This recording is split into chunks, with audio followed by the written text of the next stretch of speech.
మేము వచ్చేసి పెద్ద తుమ్మలం గ్రామాన్ని ఇక్కడ రిప్రజెంట్ చేస్తున్నాము.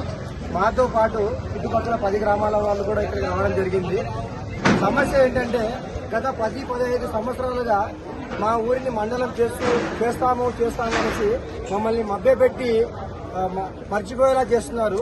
కానీ ఈసారి మేము వెనక్కి తగ్గే ప్రసక్తి అయితే లేదు. ఈ పోరాటం ఇలాగే కంటిన్యూగా సాగుతుంది. ఈ పోరాటానికి సంబంధించి మేమైతే ప్రజెంట్ ప్రజాప్రతినిధులందరినీ కూడా కలవడం జరిగింది.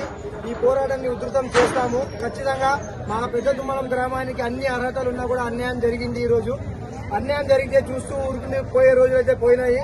మా నాయకులు నిద్రలేచారు, మా ప్రజలు నిద్రలేచారు. ఖచ్చితంగా ఈ రోజు నుంచి అందరూ పెద్ద తుమ్మలం గ్రామాన్ని, చుట్టుపక్కల గ్రామాల్ని మండలంలో చేర్చి మాకు తగిన న్యాయం చేయాలని కలెక్టర్ గారిని అలాగే ప్రజాప్రతినిధుల్ని అందరినీ కోరుతున్నాము. ఇంకో విషయం చెప్పాలనుకున్నాము.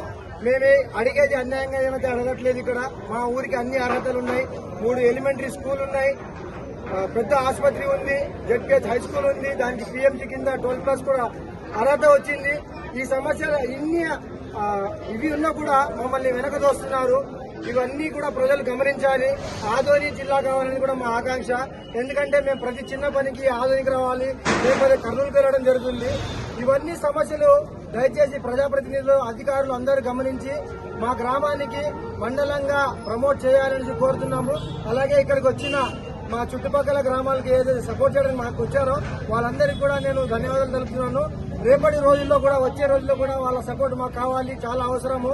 ఎందుకంటే మేము ఒక్కరిగా రావట్లేదు, ఇక్కడ 15 గ్రామాలుగా వస్తున్నాము. ఇది ఖచ్చితంగా అందరూ గుర్తుపెట్టుకోవాలి. ఎవరైతే మా గ్రామానికి అన్యాయం చేయాలని చూస్తున్నారో వాళ్ళకి రోజులు దగ్గర పడినాయి, మళ్ళీ చెప్తున్నాము. ఇది రాజకీయాల వాళ్లకు, అధికారులకు, అందరికి కూడా ఈ నిరసనలు ఈ రోజుతో ఆగవు. ముందుకు తీసుకెళ్తాము. అవసరమైతే కర్నూలుకి వెళ్తాము, విజయవాడ కూడా వెళ్తాము. ఇది మా రిక్వెస్ట్. అలాగే అందరికీ నేను చెప్పాలనుకున్నాను ఏంటంటే అందరూ ముందుకు రండి.